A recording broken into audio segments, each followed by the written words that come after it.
C'est un nouveau chant, mais il est simple. Il est simple, on peut chanter ensemble. On tape les mains.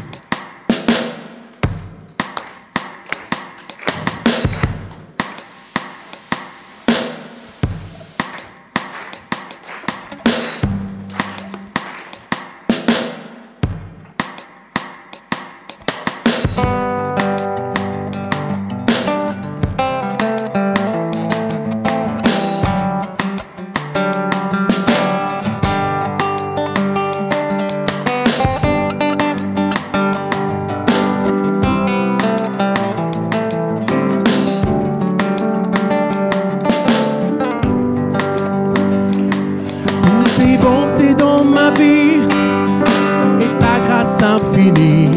Reçois. Reçois ma louange.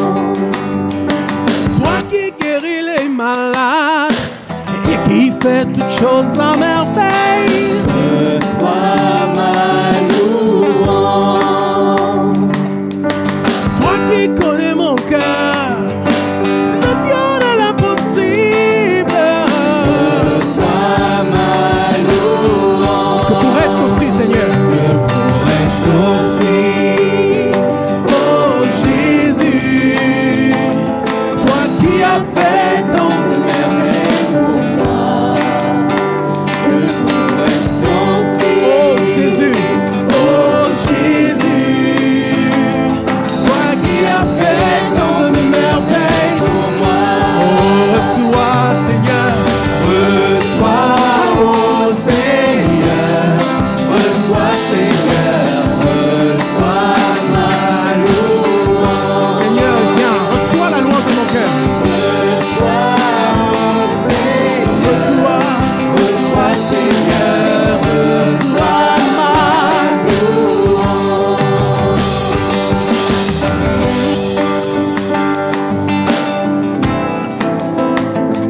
Seigneur, reçois la louange de mon cœur. Pour tes bontés. Pour tes bontés dans ma vie et ta grâce infinie. Reçois. Reçois ma louange. 10 000 ans ne peuvent suffire pour te dire merci. Seigneur, reçois. Reçois ma louange. Toi qui guéris les malades et qui fait toutes choses. Reçois ma louange. Toi qui connais mon cœur, le Dieu de l'impossible. Reçois ma louange. Que pourrais-je t'offrir, Seigneur? Pourrais-je t'offrir, oh Jésus, toi qui as fait tant de merveilles pour moi. Que vais-je t'offrir? Rien, Seigneur. Oh Jésus, Toi qui as fait tant de merveilles, avec l'Église, que pourrais-je t'offrir? que pourrais-je t'offrir, oh Jésus, toi qui as fait tant de merveilles pour moi. Tu m'as Que pourrais-je t'offrir? Tu as fait tellement de bonnes choses dans ma vie. Qu'est-ce que je peux t'offrir, Jésus? Toi qui as fait tant de merveilles pour moi. Reçois, reçois, Reçois, oh Seigneur, reçois Seigneur, reçois ma louange. je te demande de recevoir, Seigneur, la louange de mon cœur aujourd'hui. Reçois Seigneur, reçois Seigneur, reçois ma Encore une fois, reçois. Reçois, oh Seigneur, reçois Seigneur, reçois ma louange. Elle est pour toi, elle t'appartient. Reçois, oh Seigneur, reçois Seigneur, reçois ma louange. Reçois encore, reçois avec l'Église. Reçois, oh Seigneur, reçois Seigneur, reçois ma louange. C'est le cri de mon âme. C'est un parfum de bonne odeur pour toi, Seigneur. Reçois aujourd'hui, reçois ce matin, reçois tous les jours la louange de mon cœur. Reçois ma louange. Alléluia. Béni sois-tu, Seigneur. Béni sois-tu, Seigneur. Alléluia. Reçois la louange de mon cœur.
Car toi seul est saint,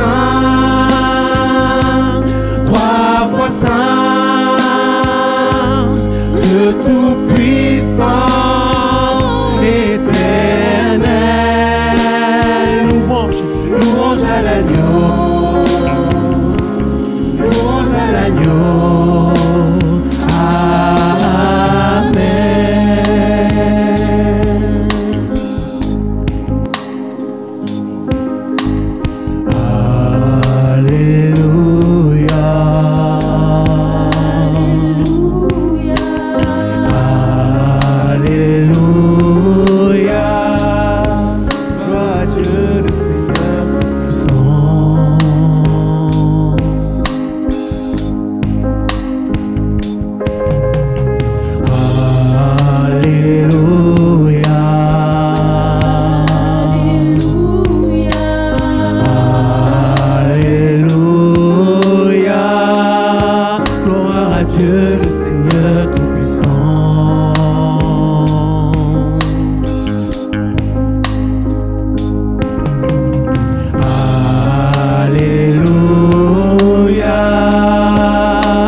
Alléluia.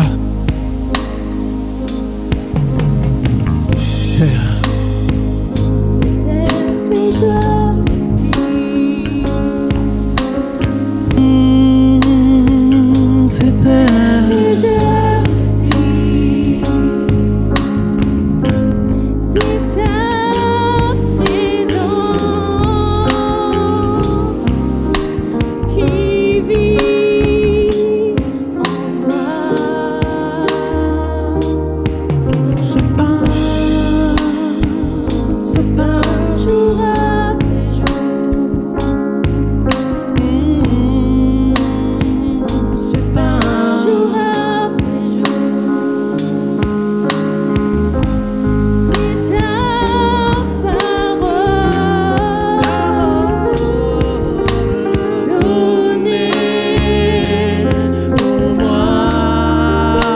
et moi, et moi, et moi.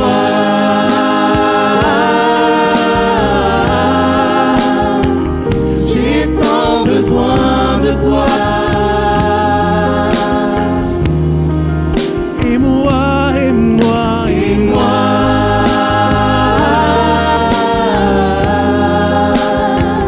Je suis perdu sans toi, Seigneur. Et moi, et moi, et moi.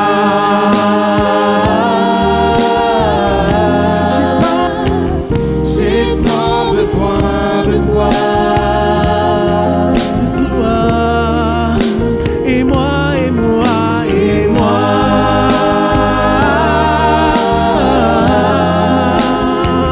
Je suis perdu sans toi.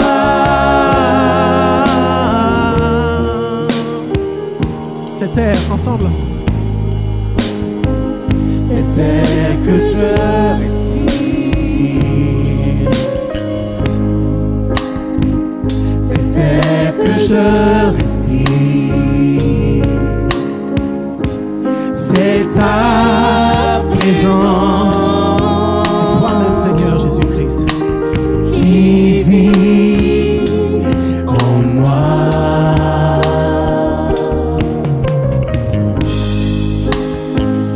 Ce pain jour après jour. Ce pain jour après jour. C'est ta parole. C'est ta parole. Donnez pour moi. Et moi, et moi, et moi. J'ai tant besoin de toi. Et moi, et moi.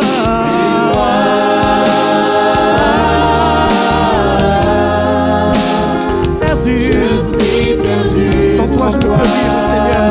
Sans toi, je suis perdu. Et moi, et moi, et moi. J'ai tant besoin de toi. De toi. Et moi, et moi. Je suis perdu sans toi. Sans toi.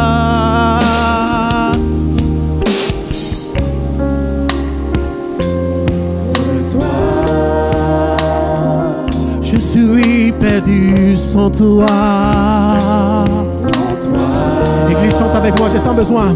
J'ai tant besoin de toi. De toi. Je suis perdu sans toi. Sans toi. J'ai tant besoin encore une fois de plus. J'ai tant besoin de toi.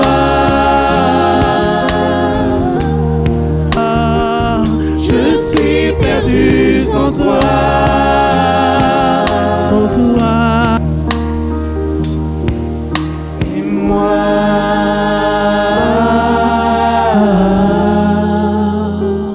j'ai tant besoin de toi, de toi. Et moi, et moi.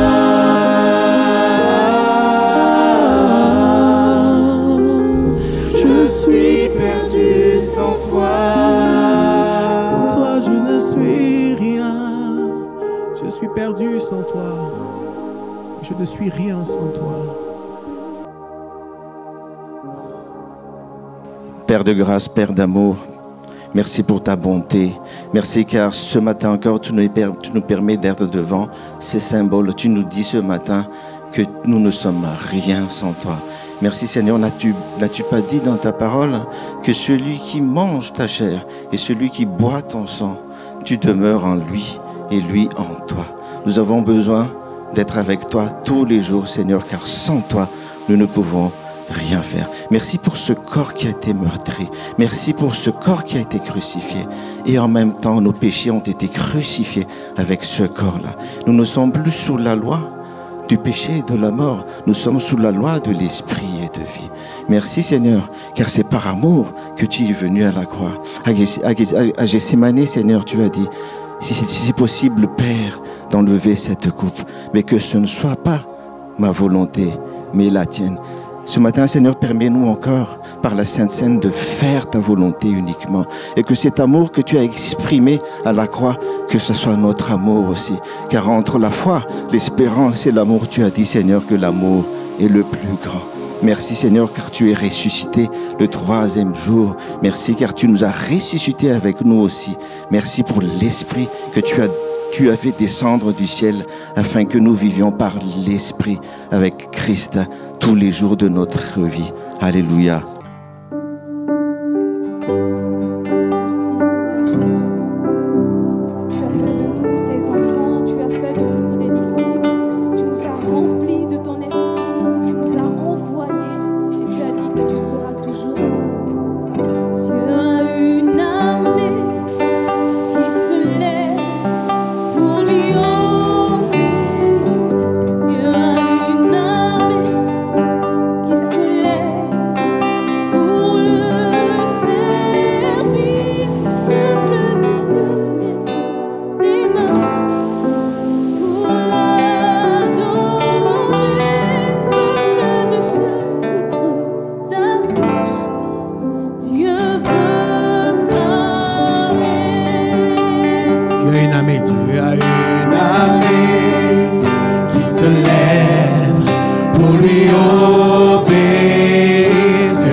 Je veux te dire oui.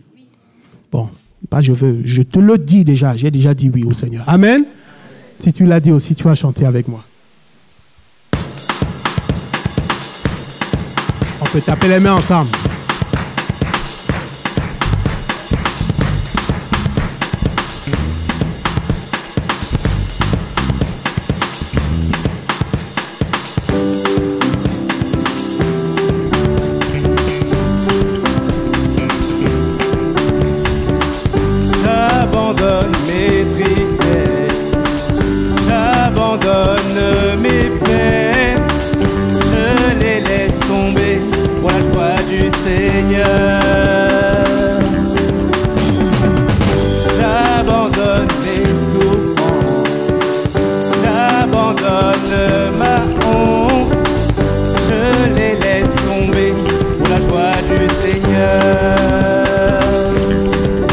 Seigneur. Seigneur, je veux te dire oui. Seigneur, je veux te dire oui. Seigneur, je veux te dire oui. Amen. Seigneur, encore. Seigneur, je veux te dire oui.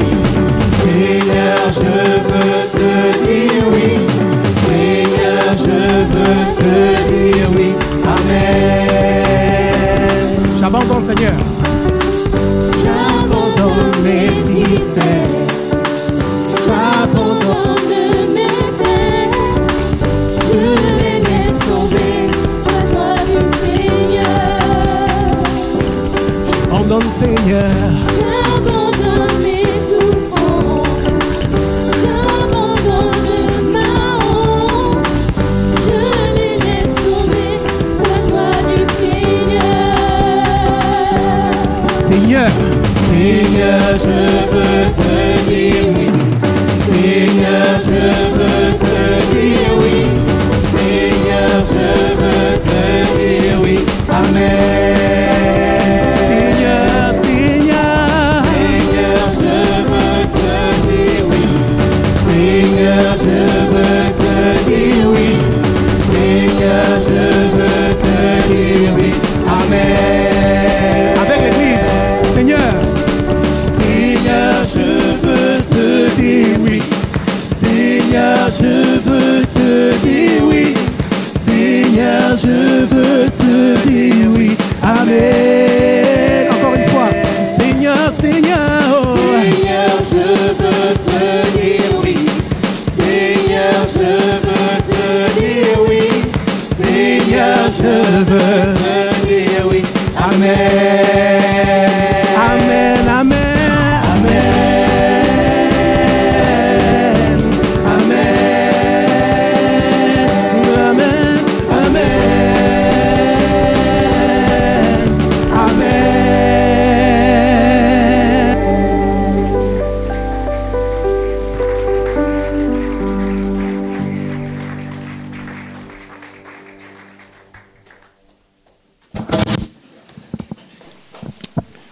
Seigneur notre Dieu, nous te bénissons, nous chantons ta gloire. Seigneur, reçois notre reconnaissance et notre adoration. Seigneur, merci. Le moment est venu pour nous de donner dans ta maison. Seigneur, de semer. Merci parce que, ô Dieu éternel tout-puissant, c'est toi qui nous bénis. Seigneur, nous te demandons de nous aider à faire preuve de foi, comme ce garçon qui a donné ses pains et ses poissons. Seigneur, nous donnons, et c'est toi qui multiplies. Seigneur, bénis tes enfants. Seigneur, pour que ce que tu dis sur le cœur de chacun, Seigneur, par ta grâce, nous puissions t'obéir. Seigneur, merci, parce que c'est toi qui fais tout dans nos vies. C'est toi qui nous donnes la capacité. C'est toi qui nous guéris, Seigneur, c'est toi qui nous conduis. Nous amenons, Seigneur, ce que tu nous as donné pour te bénir, Seigneur, pour te servir. Seigneur, merci de bénir des cieux et de multiplier. Seigneur, c'est toi qui construis ton Église. Tu connais les besoins de ton Église. Seigneur, merci de donner les révélations nécessaires pour ceux, Seigneur, que tu as établis, Seigneur, devant cette Église, Seigneur, pour que, ô Dieu éternel tout-puissant, dans l'unité, nous puissions suivre, Seigneur, et te bénir en toutes choses. Dieu d'amour et de gloire, merci, Seigneur, pour toutes les vies ici présentes, pour ceux qui, Seigneur, en ce moment peuvent donner quelque chose que tu as mis sur leur cœur dans ta maison. Bénis-les, Seigneur, bénis l'œuvre de leurs mains. Seigneur, ceux qui n'ont pas pu et qui n'ont pas à donner aujourd'hui, Seigneur, nous te demandons de les bénir également. Parce que toi, tu es un bon Dieu. Tu fais pleuvoir, Seigneur, partout. Seigneur, tu bénis tout le monde. Nous te demandons, ô Dieu éternel tout-puissant, de permettre à ce que ton Église, Seigneur, soit construite et que, comme un flambeau, Seigneur, nous puissions aller. Seigneur, merci, parce que tu es là, présent au milieu de nous, Seigneur, pour faire des miracles. Tu es un Dieu de miracles. Gloire à ton nom, maintenant et à jamais. Merci.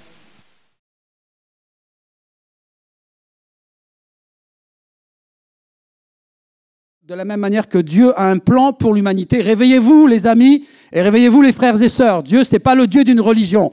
C'est un Dieu qui a un plan, qui a tout prévu et ce plan est mis à exécution. Il avance chaque jour. On ne se rend pas compte, mais les choses prévues par Dieu, boum, s'emboîtent et s'ajoutent les unes aux autres. Chaque jour, il se passe quelque chose, même si nous ne le voyons pas, même si ça n'est pas traduit par des signes dans les actualités. Le plan de Dieu est en train d'avancer et de la même manière, Satan a son plan. La première tentative, c'est Lucifer lorsqu'il était auprès de Dieu. C'était l'astre de lumière, le plus beau des anges. Et on ne sait pas pourquoi, mais cet ange-là qui était auprès de Dieu a eu ce sentiment mauvais qui est venu dans son cœur en désirant s'asseoir sur le trône de Dieu. Et c'est pour cette raison qu'il a été chassé de la présence de Dieu et qu'il est devenu Satan, le diable, le menteur, le calomniateur. Satan n'a pas lâché l'affaire puisqu'il a trompé Adam et Ève, même si certains sourient peut-être lorsqu'on parle d'Adam et Ève, c'est pas grave. Et après Adam et Ève, c'était la tour de Babel. Vous vous souvenez ? Déjà dans le cœur de l'homme, il avait cet esprit du tout un, de ce gouvernement mondial qui est en train de ressortir de ses cendres. Et Dieu est intervenu en faisant arrêter la construction de la tour de Babel, et c'est à ce moment-là que la confusion des langues est arrivée. Et ça a forcé donc les gens à se séparer par peuple, par langue, parce que le but pour l'humanité de la part de Dieu, c'était que les hommes et les femmes se multiplient et peuplent la terre, non pas qu'ils se réunissent en un lieu, parce qu'il y avait quelque chose de diabolique derrière tout cela. Il y avait un plan mondial, c'était que les hommes se lèvent vers Dieu, s'élèvent vers Dieu pour se donner un nom. C'est en fait un acte de provocation et d'orgueil. Exactement le même sentiment qui était dans le cœur de Satan lorsqu'il a voulu s'asseoir sur le trône de Dieu. Satan, au travers des hommes, essaye de remettre ça en application une fois encore. Et il le fait maintenant, à notre époque, avec l'Union européenne et avec toutes sortes d'institutions, de corporations. Est en train d'unir tous les efforts dans une dernière tentative. Satan prend le contrôle des gouvernements dans notre monde actuel. Et au travers de ces hommes méchants qui prennent le contrôle par l'argent, nos gouvernants se sont pervertis et sont en train de conduire nos peuples vers le chaos. Mais Dieu n'a pas perdu le contrôle pour autant. Parce que tout ce que les hommes font serve le plan de Dieu. Vous m'entendez ? Dieu se rit des plans des hommes. Faites, allez-y. Faites les petits rois. Pensez que vous dirigez ou faites telle et telle chose. Dieu est souverain et il va faire concourir les mauvais sentiments, les mauvais penchants, les mauvaises décisions de ces hommes pour servir son plan et rien de plus. Même si, malgré tout, ces choses-là vont créer du tort et vont faire du mal aux peuples qui sont concernés dans ces pays-là. Et nous sommes en plein milieu, frères et sœurs. Nous sommes dans ce temps où le diable est en train de se déchaîner d'une force inégalée dans l'histoire de l'humanité. On vit des choses dans le ministère qu'on n'a jamais vécues avant. Moi, personnellement, je vis des attaques, des assauts que je n'ai jamais vécu avant. Je vois combien le diable est en train de mettre à sac les ministères. Ou dans mes propres équipes, des gens tombent dans la bipolarité, tombent dans la dépression, quittent même la foi. Des gens solides dans le ministère. Parce que Satan, en fait, ne fait plus de cadeaux. Et il y a une mobilisation des populations dans le monde, au-delà des gouvernements, en tout cas tous ceux qui n'appartiennent pas à Christ, pour être les agents de Satan, pour être les agents de l'ennemi. Peut-être que mon message vous fait sourire, vous dites, mais le frère, il a craqué, en fait, il est en train de nous emmener où, en fait ? Non, je vous parle d'une réalité. Vous allez voir dans les prochains mois et dans les prochaines années comment ces choses vont se vérifier. Et nous tombons de haut. En fait, on est en train, écoutez-moi bien, on est en train d'assister à une bascule. Pendant le Covid, je suis tombé par hasard sur certaines informations. J'ai dit, tiens, c'est bizarre. Et puis j'ai regardé. Et puis d'une vidéo, je suis parti à une autre. Et des gens sérieux, des gens éminents dans le monde entier. En plus, donc, on est connecté puisqu'on travaille avec les États-Unis, on travaille avec l'Asie. On est en connexion avec d'autres. Donc, on n'entend pas un seul son de cloche. Et on s'est rendu compte qu'en fait, il y avait des lois qui étaient votées ici, en France, en Europe, qui sont votées aussi aux États-Unis et qui sont votées dans d'autres pays. il y a une entente. Il y a une coalition. Et écoutez bien, pourquoi je parle de bascule? Je parle de bascule parce que ce que Jésus disait, que viendra un temps où le bien sera appelé mal et le mal bien, nous sommes en plein dedans. Et comment ça se passe? Ça se passe par ces gens méchants qui ont pris le contrôle de nos gouvernements et qui sont en train, au travers des lois, de manipuler les peuples. Et les lois sont en train d'être requalifiées. Vous m'entendez? Les lois sont existantes, mais elles sont requalifiées. Pas pour être plus dures, mais pour être plus souples. Et de plus en plus souples.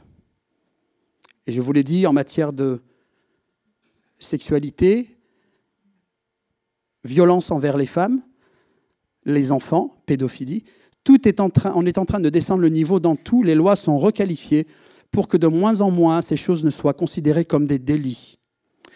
Je ne sais pas si vous avez vu l'information, c'est mon fils, je crois que mon fils qui a regardé ça, qui m'a montré une vidéo en Californie. Une vague de délire et de folie parce qu'une loi a été requalifiée dans le pays disant que le vol d'un article, d'un objet jusqu'à 900 $ n'était plus considéré comme un délit. Mais c'est juste une contravention, c'est une infraction, vous voyez, ça relève du tribunal de police. Qu'est-ce qui s'est passé dans le pays? Un délire complet parce qu'ils ont vu venir des gens, des jeunes, venir casser et rentrer dans les magasins, même visage découvert, et prendre toutes sortes d'articles dans les magasins et quitter. Pourquoi? Parce qu'on leur a dit qu'il y avait plus de délit, c'était plus un délit, il n'y avait plus de prison. Et le monde est en train d'assister à un délire général sur la terre entière, dans tous les pays. Alors moi, en tant que chrétien, je me dis, mais est-ce que les autres chrétiens réalisent le monde dans lequel on est en train de nager en plein délire? Et ce qui m'a encouragé, vous voyez, le fait d'être en connexion avec des gens qui ne sont pas chrétiens, qui sont dans toutes sortes d'institutions, de corporations, police et haute justice en France et à l'étranger, eh bien, je me rends compte que les gens qui ne croient pas en Dieu ne sont pas d'accord. Ils sont stupéfaits de voir ce qui est en train de se passer. Tout est en train d'être banalisé. En fait, on encourage au mal. Vous m'entendez? Ce n'est pas un délire. Hein. On est en train d'encourager les peuples à faire le mal. Et vous avez vu depuis 1 an ce qui est en train de se passer dans notre pays. Les attaques à main armée, les meurtres, les assassinats en pleine rue, des gamins qui se sont pris des cartouches, des gamins qui se sont retrouvés morts, les règlements de compte un peu partout. En fait, Satan et les ténèbres ont ouvert les robinets à fond. Et ceux qui pilotent nos gouvernements favorisent et facilitent toutes ces choses. Frères et sœurs, on va voir des choses déroutantes. Mais ça doit arriver. Surtout que ces choses, en fait, sont planifiées. Elles ne sont pas tombées comme ça là par hasard. Il y a un plan derrière. Parce qu'il faut que vous compreniez ça, c'est que Satan, la puissance du diable, elle est conditionnée à la puissance de Dieu en face. Si l'Église, je ne parle pas de l'Église, l'institution catholique ou autre, je parle de l'Église de Christ avec un grand E, ceux qui sont nés de nouveau, et que les internautes entendent bien cela aussi, on ne fait pas la pub ou l'apologie d'une Église, d'une institution, mais de l'Église de Christ avec un grand E, ceux qui ont accepté Jésus et qui sont devenus le corps de Christ. Et du coup, je perds le fil de ce que je voulais vous dire. Aidez-moi, j'étais où? Oui, merci. Si l'Église perd de sa puissance, Satan va gagner de sa puissance. C'est mécanique. Plus l'Église prie, plus Satan et son royaume sont bloqués. Alors, la stratégie est facile. On va manipuler, on va toucher les lois, on va faire en sorte que le bien soit appelé mal et le mal bien, on va ouvrir les robinets du mal et on va permettre aux populations d'accomplir le mal. Et on ne va plus le sanctionner comme avant. On va faciliter, on va faire la promotion du mal.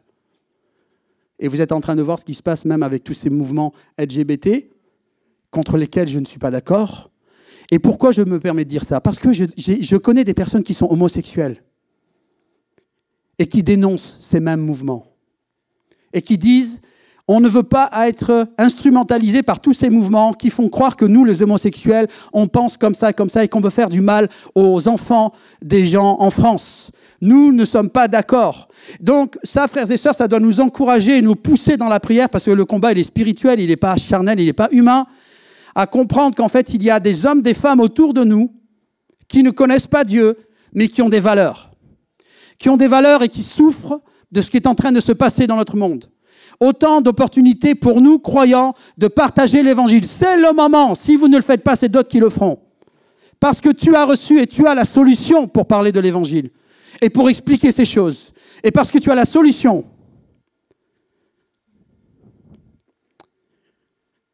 Nous sommes dans des temps incomparables.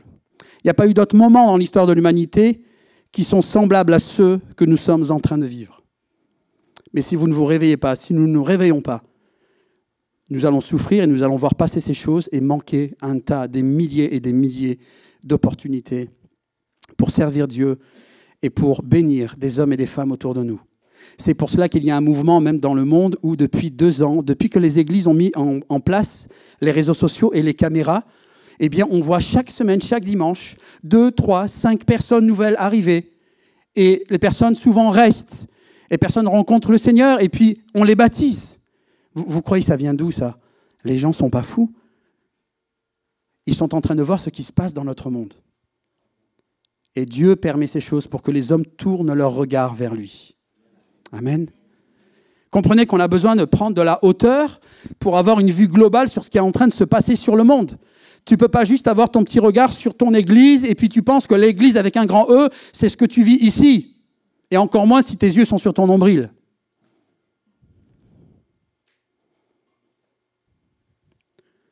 On a vraiment besoin de se réveiller, frères et sœurs. Et peut-être les amis qui sont là pour les premières fois, ici on ne prêche pas la religion, mais on prêche la rencontre avec ce Dieu vivant, ce Dieu qui nous a changés, qui a bouleversé nos vies et qui fait que des années après, 33 ans pour moi, je suis toujours debout et je peux annoncer combien Dieu est puissant, combien Dieu est grand et combien Dieu change des vies et sur le monde entier, dans la planète, sur la planète entière, parce que je suis témoin de ces choses et j'ai vu la vie de milliers, de centaines de milliers de personnes changer. Dieu n'est pas le Dieu de la religion, c'est un Dieu vivant qui est vrai et qui se révèle, mais il se révèle à ceux qui le cherchent. Dans 99% des cas, parfois on ne le cherche pas et il se fait connaître. Mais en général, ceux qui cherchent, ils le trouvent. Amen. C'est pour ça qu'on vous encourage avec les pasteurs, tant que l'église est ouverte, arrêtez de tourner en rond. Venez faire le plein. Si en plus vous avez du mal à la maison pour avoir des temps spirituels, ne tournez pas en rond. Profitez et faites le plein. Venez dans la maison de Dieu parce qu'il est temps de faire des réserves. On peut mettre le slide suivant.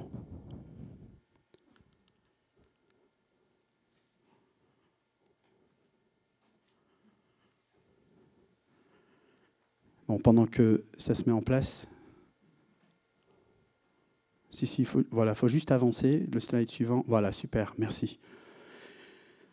Ça fait partie du message, puisque après que nous ayons évoqué Matthieu 24, Matthieu 25, comme par hasard, Jésus parle. Bon, ça c'est un découpage que les hommes ont fait dans la Bible. Vous comprenez que le texte biblique, il n'a pas de numérotation. C'est un texte linéaire qui est plein et qui se lit sans fin. Les chapitres, les versets, tout ça, c'est venu bien plus tard. Mais Matthieu 25, Jésus évoque cette parabole, la parabole des 10 vierges. Et j'insiste, après la parabole des 10 vierges, c'est la parabole des talents. Il faut que vous compreniez qu'il y a une corrélation, il y a une cohérence, il y a une logique entre les textes avant Matthieu 24, je vous avais dit, où Jésus réaffirme son identité et sa divinité. Matthieu 24, où il parle des signes des temps et de la destruction du temple de Jérusalem et des événements à venir. Et Matthieu 25, donc, la parabole des 10 vierges. On va prendre donc le texte, si vous voulez bien, et ensuite on va pouvoir partager sur le contenu de cette parabole. Donc Matthieu 25, dans la version donc, du Semeur, moi je lis, à partir du verset 1er, il est écrit « Ce jour-là, il en sera du royaume des cieux comme de 10 jeunes filles qui prirent leurs lampes et s'en allèrent à la rencontre du marié. 5 d'entre elles étaient insensées, les 5 autres étaient avisées. Les jeunes filles insensées prirent leurs lampes sans penser à emporter de réserve d'huile. Mais celles qui étaient avisées prirent avec leurs lampes des flacons contenant de l'huile. Comme le marié se faisait attendre, elles s'assoupirent et finirent par céder au sommeil. À minuit, un cri retentit. « Voici l'époux, allez à sa rencontre !» Toutes les filles se levèrent et préparèrent leurs lampes. Alors, les jeunes filles insensées s'adressèrent à celles qui étaient avisées. « Donnez-nous de votre huile, car nos lampes sont en train de s'éteindre. » Mais celles-ci leur répondirent, « Non, il n'y en aura jamais assez pour nous et pour vous. Courez plutôt vous en acheter chez le marchand. » Elles partirent en chercher, et pendant ce temps, le marié arriva. Celles qui étaient prêtes entrèrent avec lui dans la salle de noces. Excusez-moi. Et l'on ferma la porte. Plus tard, les autres jeunes filles, verset 11, arrivèrent à leur tour, mais elles eurent beau crier « Seigneur, Seigneur, ouvre-nous !» Il leur répondit « Vraiment, je vous l'assure, je ne sais pas qui vous êtes, je ne vous connais pas. » C'est pourquoi, verset 13, ajouta Jésus, « Tenez-vous en éveil, soyez vigilants, car vous ne savez ni le jour, ni l'heure de ma venue. » Amen. Alors, je sais que vous avez certainement entendu prêcher sur cette parabole, la parabole des 10 vierges. Parfois, peut-être des choses qui sont tout sauf bibliques, parce que moi, personnellement, j'ai entendu des choses abracadabrantes sur ce texte-là, disant que ça parlait d'inconvertis, de gens qui ne connaissent pas Dieu. Non. Remettons les choses dans le contexte. Jésus s'adresse aux disciples, il s'adresse aux Juifs, et en tout cas en particulier aux disciples, dans le cadre des signes des temps de la fin, puisque juste avant Matthieu 24, il est question du temple qui va être détruit, il est question de l'avènement du Seigneur, puisque les disciples vont lui poser 3 questions à Jésus, et il leur dit, il ne vous est pas donné de connaître le temps, mais voici les signes. Et il donne les signes. Et rappelez-vous, pour la petite histoire, la petite anecdote, c'est que nous lisons la parole de Dieu maintenant en 2023, pensant que lorsque Jésus parle, qu'il parle de choses à venir qui nous dépassent même nous en matière de temps. Mais en fait, non. Les signes des temps, Jésus dit dans Matthieu 24 aussi, que cette génération, pas la nôtre, pas nous qui lisons, cette génération, là, la génération dans laquelle il parle, cette génération ne passera pas qu'elle commence à voir ces signes. Vous êtes avec moi? Ça veut dire quoi? Que si les signes qu'annonce Jésus, ce sont les signes des temps de la fin, eh bien, les temps de la fin ont commencé déjà à l'époque de Jésus. Vous êtes avec moi? C'est encore plus grave. C'est encore plus sérieux. C'est encore plus tendu en matière de temps, en matière de délai. Les signes des temps ont commencé. Les douleurs de l'enfantement, vous vous souvenez? La maman qui a mal, qui a les douleurs de l'enfantement, le col de l'utérus a besoin de se dilater pour laisser partir le bébé. Et c'est un processus qui va prendre du temps, qui va s'intensifier. Eh bien, ce sont les signes annoncés par Jésus depuis l'époque des disciples jusqu'à notre époque. Nous sommes toujours dans les temps de contraction de l'humanité. Et l'enfant qui va sortir, l'événement glorieux, ce n'est pas la naissance d'un enfant, c'est la venue de Christ, c'est l'avènement de Christ, de Jésus qui va revenir ici sur terre. Comprenez que ça n'a rien à voir avec la religion. On est dans quelque chose de concret, de réel, de sérieux. Il y a un but, un objectif. On se lève le matin, on sait qui on est et on sait où on va. Et on attend celui qui a promis qu'il reviendrait nous chercher. Amen.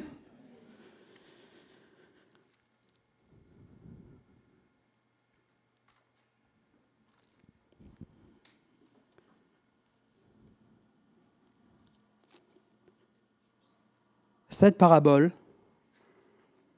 fait bien allusion à l'Église, aux croyants. Quand je dis Église, ne vous méprenez pas, je ne parle pas d'Église, d'un bâtiment, mais l'Église, c'est-à-dire la communauté des croyants, ceux qui ont été appelés par Jésus, que Jésus a transformés et a fait des hommes et des femmes nouvelles. C'est ça l'Église, et ce n'est pas autre chose. C'est le sens biblique que nous avons besoin de rechercher et pas le sens que les hommes ont voulu donner à ce qu'est l'Église. Donc si tu as donné ta vie à Jésus, que Jésus vit en toi, tu fais partie de l'Église. Amen. Est-ce que tu fais partie de l'Église? Amen. Donc il n'y a pas de doute que ce texte parle à nous les croyants. C'est un texte que même les incroyants connaissent. En tout cas, les gens qui sont instruits, qui ont fait des études, même les politiques, connaissent aussi ce texte. On peut juste remettre l'illustration des 10 vierges, s'il te plaît. Non, juste avant. Voilà. Alors on peut se demander, mais c'est quoi? Pourquoi Jésus est en train de nous parler? Qu'est-ce que Jésus veut nous enseigner au travers de cette parabole? Les 10 vierges que vous voyez, donc là c'est juste une illustration, une photo, une image, une peinture de ces femmes qui sont appelées dans le texte les 10 vierges. 5 folles, 5 sages. 5 folles parce qu'elles n'ont pas pris de réserve d'huile, et 5 sages parce qu'elles avaient prévu une réserve d'huile. Ce qui est étonnant, c'est qu'ils ont besoin de lumière. Oui, pourquoi? Parce qu'en fait, Jésus fait allusion à une tradition orientale. Et c'est ça qu'on a besoin de comprendre quand on lit la Bible. Si on le lit avec nos yeux, avec le filtre occidental, ici la France, et puis en plus Nantes, on va être complètement à la ramasse, on ne va rien comprendre. Il faut enlever et mettre les bonnes lunettes, les lunettes du Moyen-Orient, les lunettes de l'époque, les lunettes culturelles, les lunettes du contexte de l'époque. Et donc là, on est dans un contexte d'un mariage. Les mariages en Orient c'était une tradition, étaient pratiqués, étaient célébrés la nuit. La nuit. Et on attendait l'époux, en tout cas le fiancé, qui devait arriver. Et ces jeunes femmes, qui sont appelées des vierges, c'est en fait des jeunes femmes, c'est ce qu'on a, nous, dans notre version moderne, les demoiselles d'honneur. Ça vous dit quelque chose? Même si ça s'est perdu aussi. Mais c'est de là que ça vient. Les demoiselles d'honneur, c'était ces demoiselles qui sont auprès de l'épouse pour la préparer, pour la parer, et pour l'introduire à l'époux qui allait arriver. Et là, dans le contexte oriental, l'époux devait arriver la nuit. C'est pour cette raison qu'elles ont des lampes. Parce qu'elles ont marché jusqu'à la maison de l'épouse, elles ont préparé la fiancée, l'épouse, elles attendent l'époux. Mais il faut faire ça avec de la lumière, sinon on est dans le noir, parce que c'est la nuit. Et en général, c'est au milieu de la nuit où l'époux arrive, en tout cas lorsque la nuit est tombée. On ne sait pas vraiment à quel moment, parce que c'est l'effet de surprise. Vous comprenez le parallèle? Jésus, au travers d'images, veut nous faire comprendre une pensée. Il y a une application spirituelle. Une parabole, on ne peut pas la traduire comme une prophétie. On va prendre tous les éléments littéralement et trouver une explication. Non, les paraboles, c'est beaucoup plus souple, en tout cas il faut être beaucoup plus prudent, parce que si on commence à prendre des paraboles et on veut absolument une interprétation pour chaque élément, on fait fausse route et on peut se lancer dans des fausses doctrines. Alors il faut prendre l'essentiel de ce que Jésus veut nous enseigner. Et en tout cas, dans ce qu'on vient de voir maintenant, entre ces lampes qui ont été remises aux vierges, ces femmes qui sont là pour préparer l'épouse et attendre l'époux, ce sont là les enseignements qu'il y a pour nous, l'application spirituelle. Amen. Ces demoiselles-là, ces demoiselles d'honneur, en fait, dans la tradition, lorsque l'époux arrive, elles vont à sa rencontre, elles le font venir jusqu'à la maison de l'épouse. Il y a la célébration du mariage. Enfin, pas la célébration. L'époux vient, il prend la fiancée et il l'emmène chez lui. Et la célébration, les noces se font chez l'époux. Et donc, vous comprenez que comme il fait nuit, eh bien, s'il n'y a pas de lampe, ils vont marcher dans le noir. Vous comprenez? L'image, elle est toute bête et toute simple. Mais elle a un enseignement pour nous. Et à vous de comprendre, faire la corrélation entre la nuit qu'ils sont en train de vivre et la nuit dans laquelle nous sommes, qui est une nuit, on va dire, spirituelle, parce que les temps sont défavorables. Est-ce qu'on peut avancer? Alors, il y a des lampes. Tu peux encore, un petit coup, s'il te plaît? Des lampes, alors pour comprendre, on va prendre des textes dans la parole. Quel texte nous parle de lampes? Il y a ce texte donc de Psaume 119 qui nous dit, et c'est David, le roi David qui parle, il dit « Ta parole est une lampe qui guide mes pas, ou une lampe à mes pieds. Elle est une lumière éclairant mon chemin. Elle est une lumière sur mon sentier », dans la version seconde. Ta parole. Vous êtes avec moi? C'est pas autre chose, hein? Ta parole. C'est pas le missel, c'est pas les invocations que tu peux faire à tel saint. Non, c'est ta parole. Ta parole est une lampe qui guide mes pas. Elle est une lampe à mes pieds, elle m'éclaire, et elle est une lumière sur mon sentier, elle éclaire mon chemin. Je sais où je vais dans les ténèbres. Vous voyez la corrélation avec cette parabole? On peut avancer. Et il est parlé d'huile. Pourquoi faire de l'huile? Quel est le rôle de l'huile? Quel est comment dire, je peux trouver les mots. Quel est le lien avec les lampes? Le carburant, vous êtes là les autres ou pas? C'est pas le moment de penser au poulet, hein, on reste ici ensemble. C'est le combustible, vous êtes d'accord? Une lampe, aussi belle soit-elle, si vous n'avez pas l'huile pour faire éclairer, ben, elle ne sert à rien. Vous êtes d'accord? Donc, il est parlé d'huile. Alors maintenant, on va regarder les applications et où est-ce que, dans la parole, il est parlé d'huile. Et il est beaucoup parlé d'huile dans la Bible. On peut avancer? Donc, on voit donc, c'est ce qui permet d'alimenter les lampes. Sans huile, il n'y a pas de lumière et la lampe, elle ne sert à rien. D'accord? On peut avancer? Et là, un texte qui est intéressant, toujours dans Psaume 119. Et regardez bien. La révélation de tes paroles, et ça, vous le trouvez que dans la version Summer. Hein, version seconde, c'est pas du tout ça. On ne comprend pas du tout. C'est pour ça que j'aime cette version-là. La révélation de tes paroles est claire. Suivez-moi bien. Elle donne de l'intelligence aux simples. La révélation de tes paroles est claire. Ça veut dire quoi? Par opposition.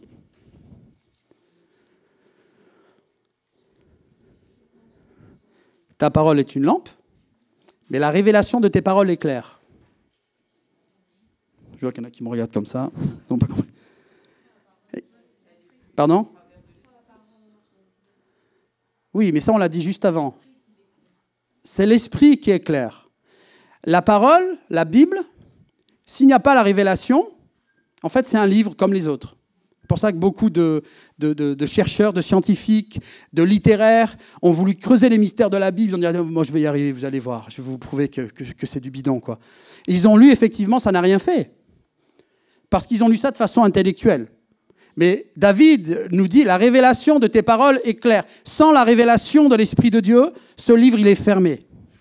Et c'est le sens du mot révélé, vous comprenez? Le contraire de révéler, c'est que c'est caché, c'est un mystère. Par contre, quand l'Esprit de Dieu vient, il révèle, il enlève le voile pour que nous soyons en capacité de comprendre et de voir ce qui est caché. Donc, tu ne peux comprendre la Bible que si tu as donné ta vie à Jésus et que tu as reçu le Saint-Esprit. Autrement, c'est une lettre morte. C'est comme ça qu'on l'appelle, une lettre morte. Elle n'est pas vivante. Elle devient vivante quand l'Esprit qui habite en toi te donne la révélation. La révélation de tes paroles est claire. Et c'est pour ça qu'il est parlé des simples. Il n'y a pas besoin d'avoir fait l'ENA ou de grandes études pour comprendre la Bible. C'est auprès des simples, lorsque l'Esprit de Dieu vient, les simples sont en capacité de comprendre la Bible. Amen. Comprenez? Et ça, c'est unique et c'est propre à l'Évangile. Il n'y a aucun autre écrit dans le monde, quelle que soit la religion et avec le respect qu'on a pour elle, qui soit comparable. C'est la seule foi dans l'Évangile, c'est la seule fois dans laquelle le Dieu est vivant, le Dieu propose de vivre en nous, de mettre son esprit en nous pour le recevoir, pour changer et pour comprendre les textes qu'il nous a donnés. En fait, on vit un privilège. On est privilégié parce qu'à nous est donné le pouvoir, la capacité de comprendre ce qui est caché. Vous êtes conscient de ça? Mais elle est aussi donnée à ceux qui ouvrent leur cœur, puisque c'était notre cas. Le jour où on a accepté Jésus, le voile a été ôté et on a vu et on a compris. Amen. On peut avancer? Alors, pardon, on va, si tu peux revenir en arrière 2 petites secondes. Maintenant, on va faire un parallèle. On est d'accord que juste avant, il est parlé de la lampe. Et David dit, ta parole est une lampe à mes pieds. On a vu que la parole ou la lampe sans huile n'éclaire pas. De la même manière, ta parole sans l'esprit ne donne pas la révélation. D'accord? Donc cette lumière qui touche à la lampe, c'est la révélation qui touche à la parole de Dieu. Vous êtes toujours avec moi? Et je vous le dis un peu en avant, même si on va développer, la lampe, elle a aussi l'application de représenter nos vies, en fait. Ta vie est une lampe. Ce n'est pas seulement la parole, mais nous sommes aussi la lampe du Seigneur. C'est pour ça que Jésus dit, vous êtes la lumière du monde. Vous comprenez? Donc ce n'est pas en lisant quelques versets, je ne sais pas comment tu fais, mais si le matin tu dis, oh Seigneur Jésus, conduis-moi dans ma lecture, poum, tu ouvres la Bible au hasard, pim, et tu prends un texte. Et demain, boum, un autre. C'est comme si chaque matin, tu vas à ton frigo, tu ouvres et tu dis « Oh, boum, allez, un œuf. » Et puis boum, demain, un cornichon. Et boum, demain, une carotte moisie. Vous riez, mais c'est exactement pareil. Vous voyez, et c'est quand on fait une analogie avec la vie normale qu'on se rend compte qu'on est vraiment à l'ouest. Hein. On a vraiment un souci. Si on ne fait pas ça dans notre vie normale, on ne peut pas le faire dans la vie spirituelle. On doit le prendre avec la même approche et le même sérieux. Et donc la Bible, tu ne peux pas dire « Oh, je vais voir ce matin comment le Seigneur me conduit. » Non, non, il ne te conduit rien du tout. Tu prends ta Bible, le premier livre de la Genèse ou premier Jean, et tu lis systématiquement de A à Z, comme un livre. Bon là, tu en as 66, tu as le choix. Mais lis un livre de A à Z. Ne piochons pas comme ça. C'est pour ça qu'on ne connaît pas la Bible. Et en fait, la parole, pourquoi on peut partager des choses qu'on partage ce matin? Parce qu'il faut une vue d'ensemble, vous comprenez? Il faut s'élever. Et il faut avoir les éléments qui constituent la parole de Dieu de la Genèse à l'Apocalypse pour qu'en les évoquant, ils se lient les uns aux autres et qu'on comprenne le plan de Dieu. Et pourquoi Jésus à tel moment a parlé de ça? Il y a une raison. Vous êtes la lumière du monde. Et l'Esprit nous révèle ces choses parce que nous connaissons la parole. Dieu n'est pas un magicien.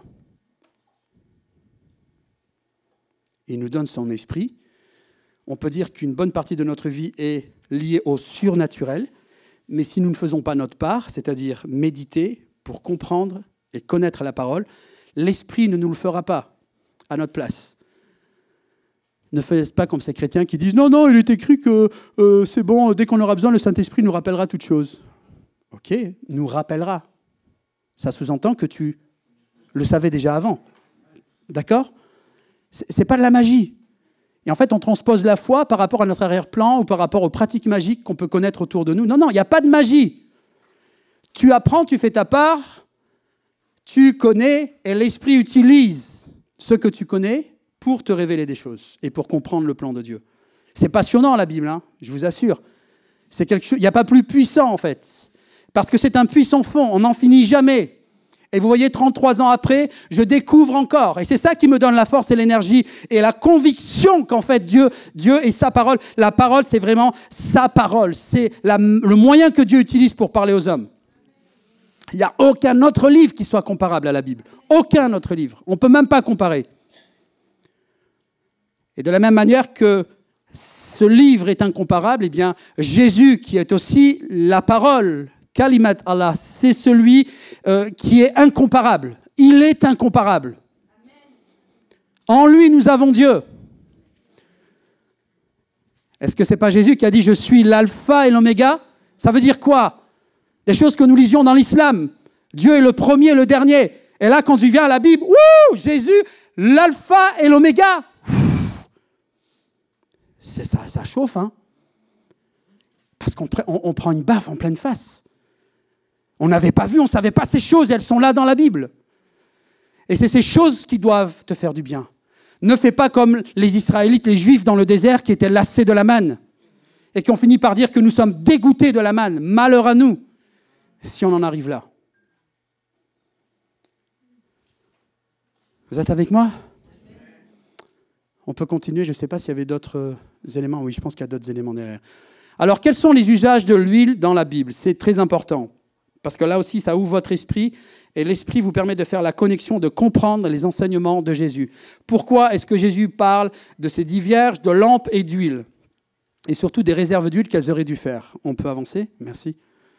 Alors, l'huile était avant tout utilisée dans la fabrication du pain, des gâteaux de pain, des gâteaux à l'huile, que les sacrificateurs devaient faire, et dans le tabernacle, donc dans ce temple que Dieu avait demandé à Israël d'ériger, qui était au centre du camp, 3 millions et demi de personnes autour, le camp d'Israël, et au centre, il y avait le tabernacle. J'aurais dû penser à mettre une photo, pardon. Et dans ce temple, il y avait une corbeille où il y avait des pains, ce qu'on appelait les pains de proposition. Et ces pains devaient être faits donc avec du blé et pétris dans l'huile. Là encore, des images pour nous. On ne va pas rentrer dans les symboliques, mais ces pains, ce blé, qui est la parole de Dieu et qui représente aussi nos vies, qui a besoin d'être malaxée. La parole qui a besoin de l'esprit pour que nous ayons la révélation. Et ces pains qui représentent aussi nos vies, qui ont besoin d'être malaxés de l'esprit de Dieu, de cette huile qui représente l'esprit de Dieu. Et on retrouve ça donc notamment dans Lévitique et plein d'autres références. L'huile est utilisée pour l'onction. Ce fameux tabernacle qui était construit, et Dieu leur a demandé de le oindre, c'est-à-dire de mettre de l'huile dessus. Donc c'était de l'huile d'olive pure qui était mise, c'était un symbole, c'était une image, il n'y a pas de magie, vous êtes avec moi? C'est un symbole de l'Esprit de Dieu, du Saint-Esprit.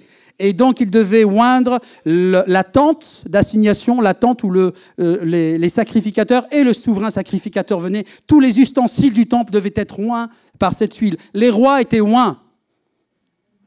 Vous vous souvenez d'Aaron qui reçoit de l'huile sur sa tête et l'huile coule jusque sur sa barbe. C'est l'huile d'onction.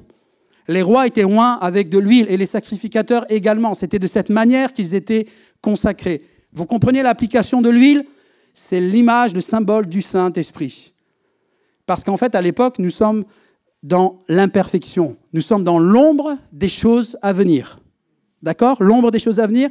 Je me place là. Si la lumière était plus puissante, vous verriez mon ombre ici. L'Ancien Testament est là, c'est l'ombre. Et entre guillemets, c'est une image. Moi, je suis l'accomplissement de l'ombre. Parce que c'est moi qui projette l'ombre. Ces choses-là dans l'Ancien Testament sont l'ombre des choses à venir. Et nous sommes, nous, là, dans les temps accomplis.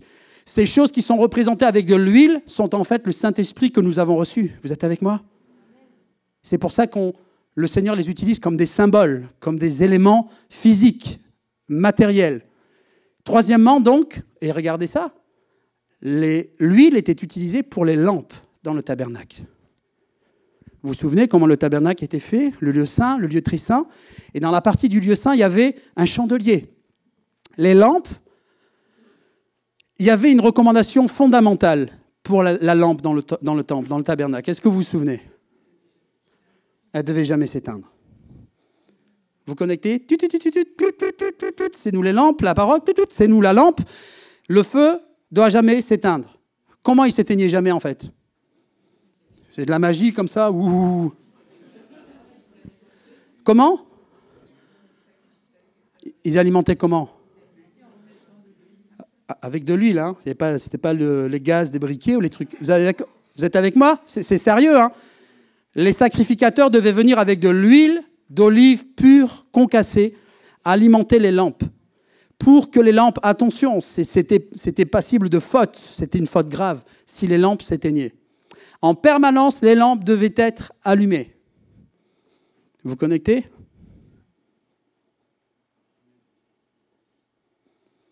En permanence, nous devons être connectés. En permanence, nous devons être alimentés. En permanence, le feu de l'Esprit de Dieu doit brûler en nous. La lumière de Christ doit briller en nous. C'est pas « j'ai connu le Seigneur il y a 15 ans, il y a 20 ans. Ouais, j'ai connu le Seigneur, mais j'ai rencontré le Seigneur, je suis converti, c'est bon. Et maintenant, t'en es où? Est-ce que le feu qui a été allumé, est-ce que tu l'as entretenu?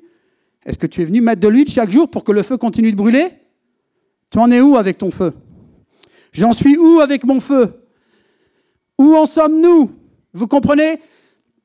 C'est ça la pédagogie de Dieu. Ce n'est pas un Dieu qui fait de nous des robots et puis on marche, on n'a pas le choix, on va tous dans la même direction. Non, on est, entre guillemets, maître de notre destin. Et dans la marche avec Dieu, il y a la part des hommes et il y a la part de Dieu. Dieu a fait son plan, il a fait sa part. Si nous faisons la nôtre, il accomplit le reste. Vous êtes avec moi? Amen.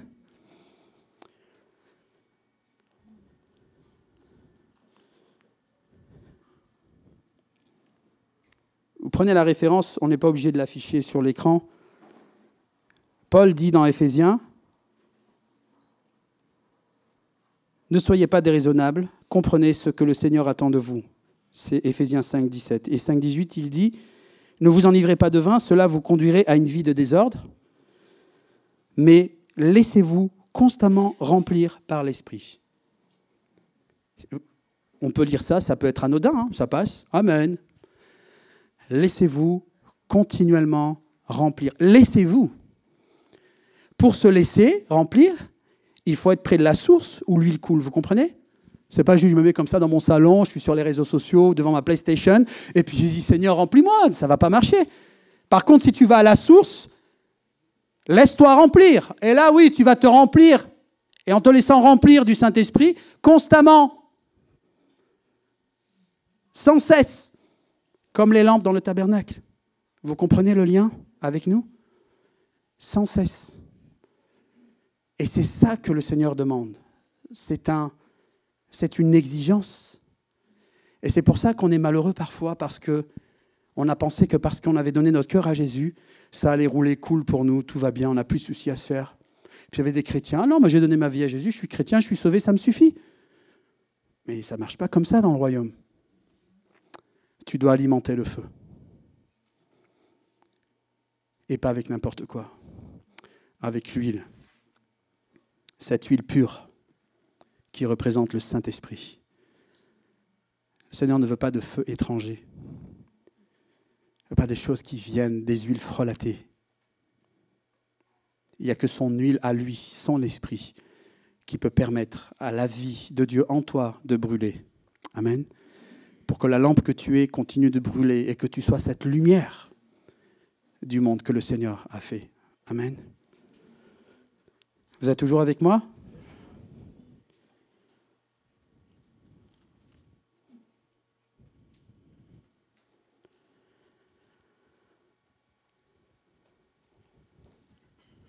Revenons dans Matthieu 25. Les vierges folles étaient folles parce qu'elles n'ont pas pris de réserve d'huile. On se remet dans le contexte de la célébration des noces la nuit. La nuit, elle dure un certain temps. C'est long la nuit, surtout quand vous devez veiller. Là aussi, faites bien le parallèle entre la nuit dans cette parabole et la nuit que nous pouvons nous connaître ici-bas sur terre. Cet époux qui doit venir, qui pour nous est Christ, qui vient chercher son épouse, sa fiancée, c'est-à-dire nous, l'Église, et ces femmes qui sont là. Et vous voyez, c'est là qu'il ne faut pas, être plus spirituel que le Seigneur. Verset 5, comme le marié se faisait attendre, elles s'assoupirent toutes. Elles ne sont pas si sages que ça, en fait, les sages. Mais non, elles s'assoupirent toutes, elles sont fatiguées. C'est des êtres humains. Elles se sont fatiguées et elles ont fini par céder au sommeil. Mais la différence, elle s'est faite au moment après. S'endormir, c'est une chose. Mais ça n'enlevait en rien qu'elles étaient sages et qu'elles avaient fait des réserves d'huile. Parce que lorsque la voix retentit à minuit, au milieu de la nuit, midnight, au milieu de la nuit, au moment où on ne s'y attend pas, une voix se fait retentir, un cri même retentit, il est écrit « Voici l'époux, allez à sa rencontre !» C'est fort cette image. Ça vous parle de quoi là? Ça nous parle de quoi? Eh, vous êtes avec moi? Vous avez commencé la sieste là? Attendez à la maison. Le retour de Jésus. Et quoi en particulier? Un texte. La trompette. Au son de la trompette. Et quoi d'autre? Le Seigneur va venir comme un voleur au milieu de la nuit. Au moment où nous ne nous attendons pas. 1 Thessaloniciens 4,16, notez. 1 Thessaloniciens 4,16. A un signal donné, premièrement, à la voix d'un archange, au son de la trompette de Dieu. Ça, c'est pour nous. Pour que lorsque l'Antichrist viendra, s'il n'y a pas ces éléments-là, vous discerniez et que vous compreniez que ce n'est pas le Seigneur. Parce que le Messie satanique qui va venir, l'Antichrist, va venir avec puissance, avec des miracles, avec des signes dans le ciel et va impressionner les populations et va même tromper des croyants, va tromper des chrétiens. Alors ne pensons pas qu'on est plus fort que les autres. On a besoin de savoir quels sont les prérequis du Seigneur. Au signal donné, à la voix d'un archange et au son de la trompette. 3. Dieu signe son œuvre. 3. La Trinité. Et c'est exactement ce qui est relaté par cette voix qui crie et qui annonce « Voici l'époux, allez à sa rencontre ». Et nous entendrons, nous aussi, la trompette. Si nous sommes prêts, nous entendrons la trompette pour que nous allions auprès du Seigneur. Toutes les jeunes filles se levèrent et préparèrent leurs lampes. C'est là que l'histoire se gâte. Alors les jeunes filles insensées s'adressèrent à celles qui étaient avisées. « Donnez-nous de votre huile, car nos lampes sont en train de s'éteindre. » Et oui! Pourquoi? Parce qu'elles s'attendaient peut-être que l'époux arrive plus tôt dans la soirée. Parce que vous comprenez que les lampes doivent briller pendant la célébration, enfin en tout cas pendant que l'époux vienne, et ensuite il faut quitter pour aller avec l'époux. Donc il faut de la lumière, de l'huile pour accueillir l'époux, pour qu'il vienne vers l'épouse, et ensuite pour partir avec l'époux. Il faut guider dans le noir. Parce que la noce ne se faisait pas chez l'épouse, c'était chez l'époux. Mais alors que le maître tardait, nous lisons verset 5, « Comme le marié se faisait attendre ». Ce n'est pas un détail anodin. Comme le marié se faisait attendre, elles ont fini par céder au sommeil, à la fatigue. Quand la voix crie, elles se réveillent, elles préparent leurs lampes. Les sages sont tranquilles, elles ont prévu. Elles avaient fait les réserves d'huile. Mais les folles n'avaient pas prévu.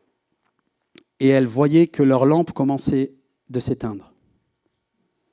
Elles avaient compris qu'elles n'auraient jamais assez d'huile pour aller accueillir l'époux et pour ensuite l'accompagner avec l'épouse jusqu'à la maison, jusqu'à la demeure de l'époux. Et cette illustration, elle est puissante, parce qu'elle est simple, mais elle nous parle du retour du Seigneur et de comment nous devons être à son retour. Cette huile qui représente la présence de Dieu dans nos vies, dans ta vie, tu ne peux pas vivre la foi par procuration. Tu ne peux pas dire, dès que j'ai besoin de quelque chose, j'appelle le pasteur et il m'aide dans tout. Non, non, non, non. Tu as ta lampe. Le pasteur, il a sa lampe. Tu ne peux pas être au bénéfice de la lampe des autres. Tu as ta lampe. Et comme tu as ta lampe, tu dois faire le plein d'huile pour ta lampe.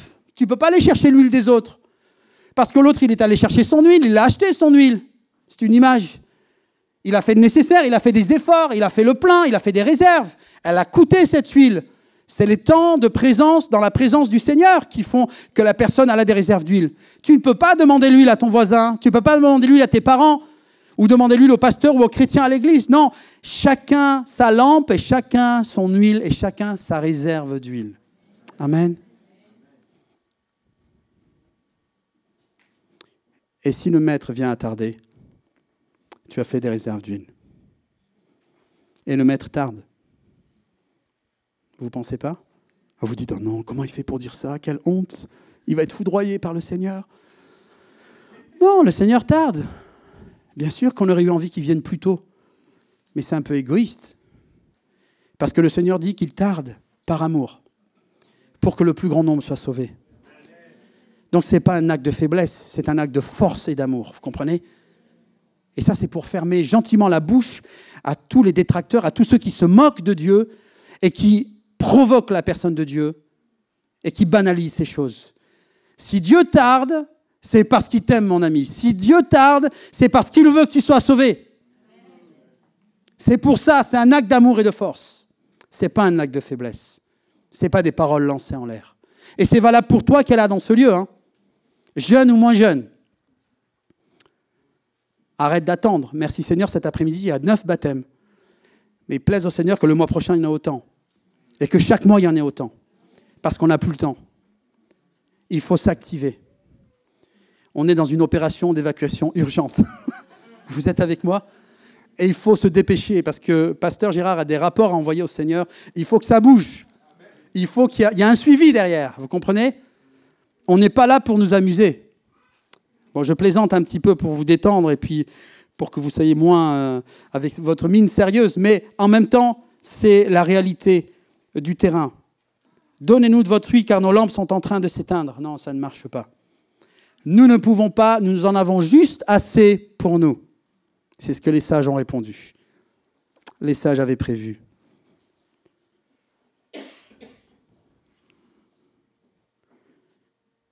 Elles partirent en chercher. Pendant ce temps, le marié arriva. Celles qui étaient prêtes entrèrent avec lui dans la salle des noces. Donc elles ont accueilli l'époux, elles l'ont introduit à l'épouse et ils sont partis ensemble chez l'époux. Mais la porte a été fermée chez l'époux. Quand les autres vierges sont venues, c'était trop tard. Le contrat, c'était que tout le monde soit prêt à l'arrivée de l'époux. Ensuite, le contrat est rompu, il est brisé. Et en fait, on doit prendre ces choses au sérieux parce que c'est un avertissement pour nous, vous comprenez? On ne peut pas dire « Oh, mais non, le Seigneur, il est amour, il ne ferait jamais ça. Même si j'arrive 3 jours après, je suis son enfant, il va m'ouvrir la porte. » Mais non, la porte là qui est fermée, ça ne vous rappelle pas autre chose, d'ailleurs? L'Arche de Noé, vous souvenez? Dieu a fermé la porte, personne ne pouvait l'ouvrir. Vous comprenez? Tout autant d'éléments pédagogiques que le Seigneur a clairsemés dans toute la parole, pour que nous comprenions et pour que des enfants même puissent comprendre. Amen. Seigneur, ouvre-nous. Vraiment, je vous l'assure, je ne sais pas qui vous êtes. C'est pourquoi Jésus ajouta, et il parle bien clairement aux disciples, et il nous parle à nous, « Tenez-vous en éveil, car vous ne savez ni le jour ni l'heure de ma venue. » Alors vous allez dire, mais on a besoin de dormir. Ben oui, moi le premier. Mais il ne s'agit pas de l'éveil physique, c'est d'un éveil spirituel, frères et sœurs. Prenons les choses au sérieux. C'est notre esprit qui a besoin d'être alimenté en permanence. C'est une nécessité fondamentale. On ne peut pas faire autrement. C'est une question de vie ou de mort. Vous êtes avec moi? Et ce n'est pas pour vous effrayer, parce que ce message, je me le prêche à moi avant de vous le prêcher. C'est une question de vie ou de mort. Mais c'est tellement puissant et c'est tellement, comment on dit ça, exciting, excitant, c'est pas trop le mot en français. Comment? Revigorant. Ouais, les Français, on a vraiment du problème avec notre langue des fois. C'est tellement passionnant.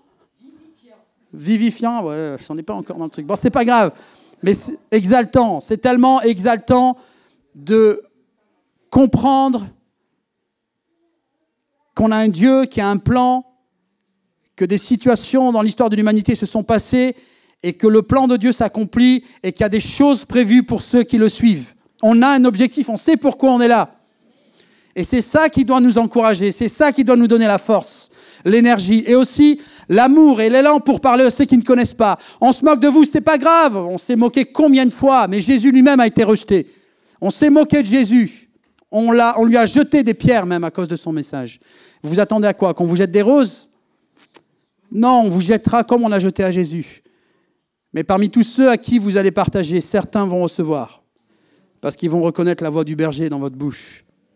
Et ils vont vous suivre parce que vous suivez Jésus. Amen. Tant qu'il est jour, frères et sœurs, faites le plein. Vous m'entendez?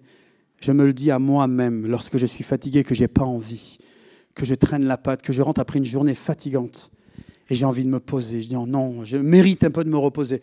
Bien sûr. Mais est-ce que tu tiendras? Est-ce que tu seras assez fort? Si le Seigneur vient à tarder et que la nuit est longue, est-ce que tu vas tenir bon? Est-ce que tu auras fait assez de réserve d'huile? Est-ce que la lampe que tu es va continuer de briller pour accueillir l'époux? C'est ça qu'il faut se poser comme question. Et je vois tous les efforts qui sont faits ici dans l'église avec Pasteur Gérard et tout le programme, tous ceux qui sont impliqués dans différentes activités. C'est une grâce, ce n'est pas un dû tout ça, frères et sœurs. C'est une grâce d'avoir une église qui vit et qui propose des activités, qui propose des réunions. Il y a 2 cultes le dimanche, c'est un luxe. C'est un luxe. On n'a pas le choix, faute de place. Mais ne vous contentez pas d'un culte. Ne vous contentez pas d'un sandwich pour votre âme. Votre âme a besoin de plats équilibrés et réguliers. C'est comme ça que vous allez faire le plein d'huile. Pas en mangeant du snack, des chips et des cacahuètes. Vous avez besoin de manger du solide et quelque chose qui va faire du bien à votre corps, à votre âme. Vous êtes avec moi? Je suis un peu... On va prendre 5 minutes pour prier. Vous êtes d'accord?